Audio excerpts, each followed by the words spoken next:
Hai, Assalamualaikum warahmatullahi ta'ala wabarakatuh dan salam sejahtera cikgu ucapkan kepada semua. Kembali kita ke channel Cikgu Izan. Baik, bagi meneruskan pengajaran kita dalam subjek Bahasa Melayu tahun 5 Sekolah Kebangsaan.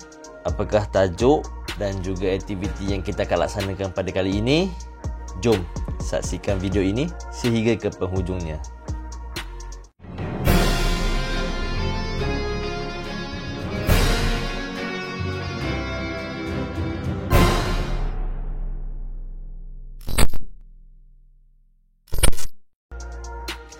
Kita masih lagi di tema 4 iaitu tema perpaduan. Unit kali ini unit 12 iaitu jalinan perpaduan. Tajuk pada kali ini ialah Wira dan Wirawati Negara. Kemahiran yang akan kamu pelajari pada kali ini ialah kemahiran menulis. Jadi sementara cikgu menantikan kamu membuat persiapan, kamu akan merujuk buku teks di muka surat 90. Sementara menantikan persiapan kamu, saksikan paparan jawapan bagi aktiviti di video yang lepas. Jadi jangan ke mana-mana, kita jumpa selepas ini.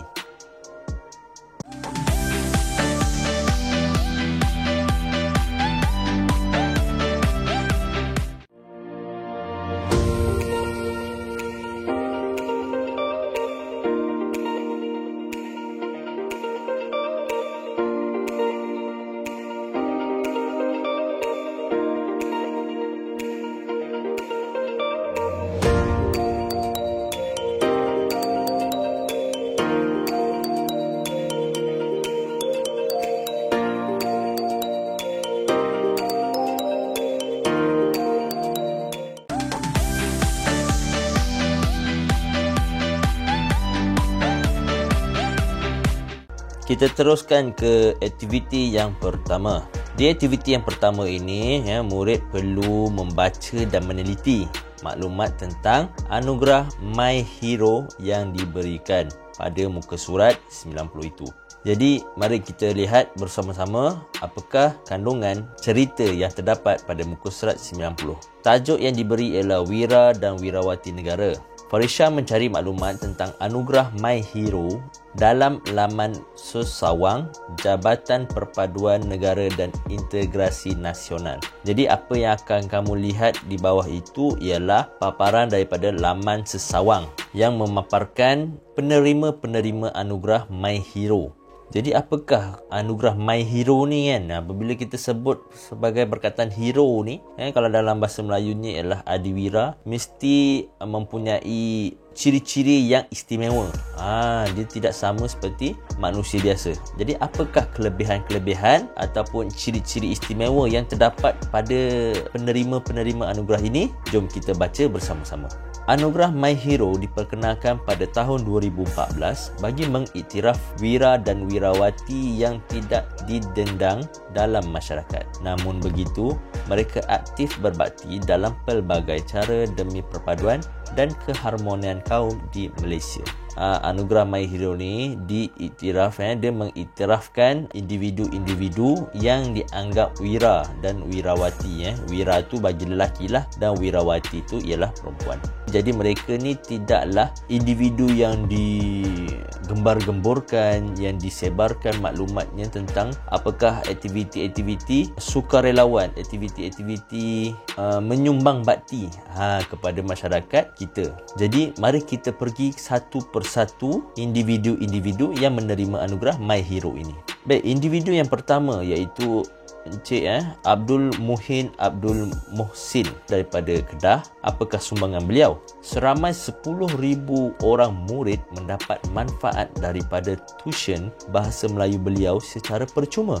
Majoriti murid daripada kaum Cina dan India. Usaha ini dapat memartabatkan penguasaan bahasa kebangsaan dalam kalangan murid bukan Melayu. Jadi itu ialah sumbangan beliau. Sumbangan beliau ialah memberikan perkhidmatan mengajar tuition kelas tambahan bagi subjek bahasa Melayu yang dimanfaatkan lebih kurang 10,000 orang murid. Majoritinya maksudnya dalam ramai-ramai murid Encik Abdul Muhin ni terdiri daripada kaum Cina dan India. Jadi mereka boleh memanfaatkan kelas tambahan, kelas tuition percuma ini dengan sebaiknya. Kan biasa kita bila kelas tuition di luar kan kita memerlukan bayaran tertentu, yuran dan sebagainya setiap bulan kan. Jadi ada murid dalam kalangan murid ni yang tak berkemampuan atau tak berpeluang untuk mengikuti kelas tuition di luar, mereka boleh mengikuti kelas tuition Encik Abdul Muhin ni dengan secara percuma.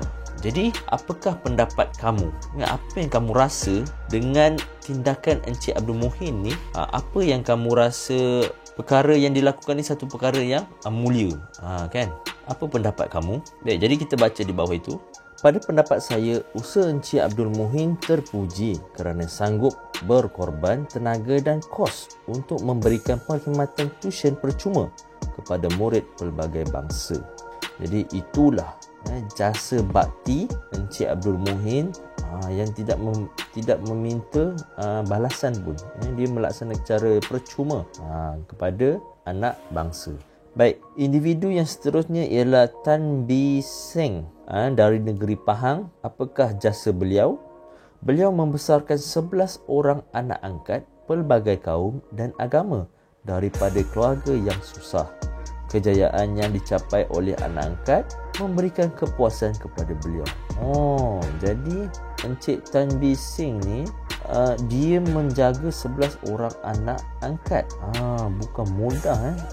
Bagaimanakah Encik Tan Bee Seng ni boleh melahirkan rasa kasih sayangnya terhadap 11 orang anak angkatnya? Satu pengorbanan, satu tanggungjawab yang besar. Bukan semua orang mampu untuk menjaga anak angkat, apatah lagi dengan jumlah yang ramai ini. Jadi apakah pendapat yang kita boleh berikan?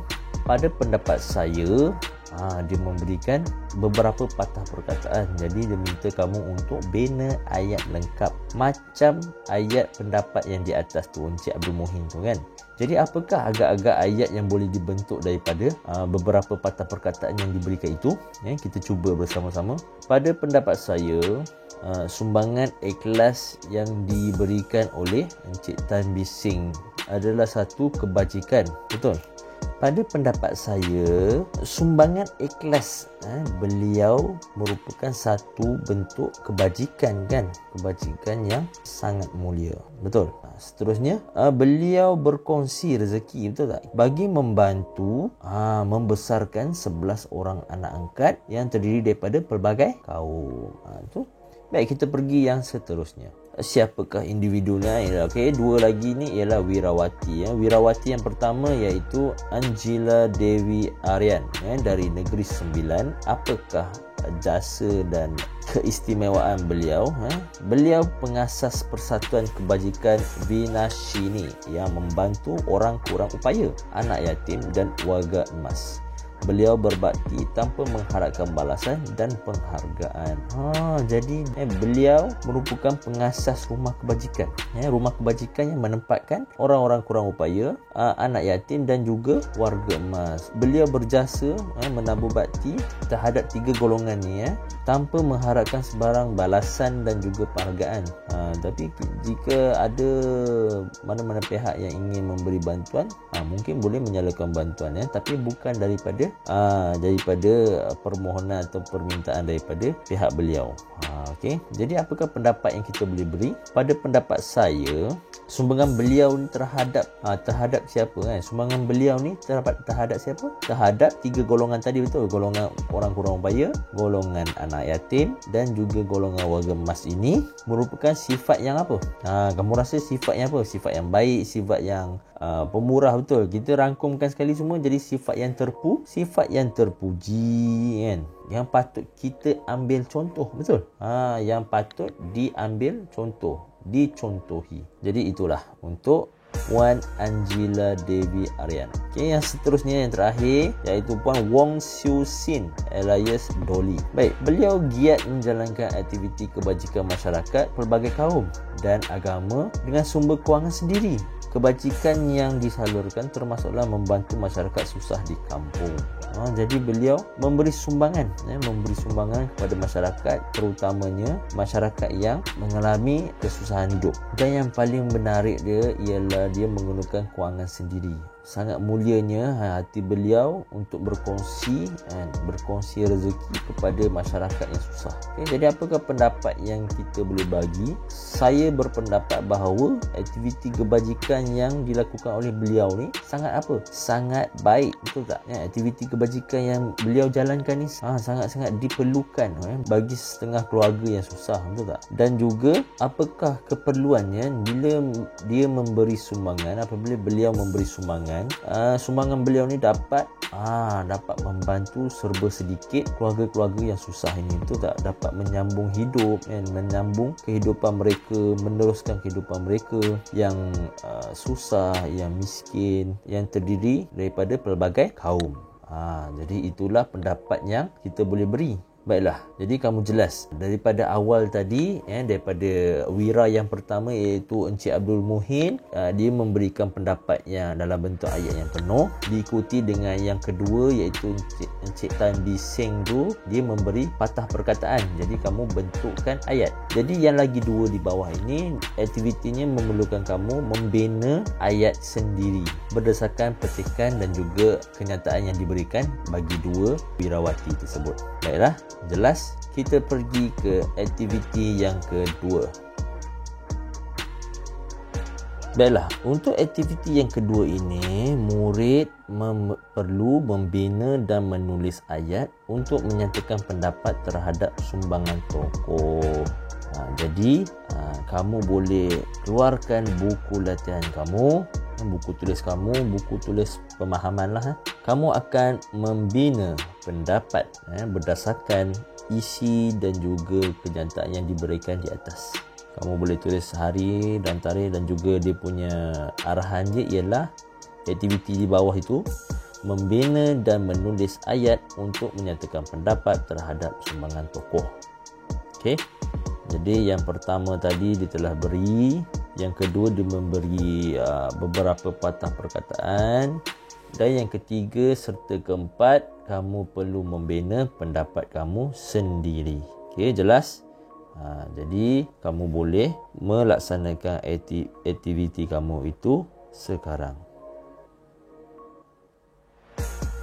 Baiklah, kita sudah sampai ke penghujung video. Jadi cikgu harap kamu jelas dengan penerangan sebentar tadi. Aktiviti hari ini sangat mudah. Kamu membaca petikan di laman sesawang yang terdapat pada muka surat 90 itu, dan kamu membina pendapat kamu. Cukup mudah. Okey, macam mana nak bina pendapat? Contoh di nombor 1 diberi, dan juga cara-cara menyusun isi bagi membentuk pendapat kamu tu. Cikgu harap kamu dapat melaksanakannya dengan baik. Okay, untuk menyemak jawapan kamu pada kali ini, kamu akan ikuti video cikgu di video yang seterusnya. Cikgu akan muat naik di channel cikgu ini dari masa ke semasa. Sebarang komen dan juga pertanyaan kamu boleh ajukan di ruangan bawah. Cikgu akan respon, dan juga jika ada pertanyaan, cikgu akan respon secara video di video-video yang akan datang. Terima kasih cikgu ucapkan kepada semua yang like, share dan juga tonton semua video cikgu, dan jangan lupa untuk subscribe channel Cikgu Izan untuk mengikuti lebih banyak lagi video-video yang akan diupload, yang akan dimuat naik dari semasa ke semasa, dan juga konten-konten yang baru. Akhir kata, jaga diri baik-baik. Bertemu kita lagi di channel Cikgu Izan pada video yang akan datang. Sekian, terima kasih. Bye.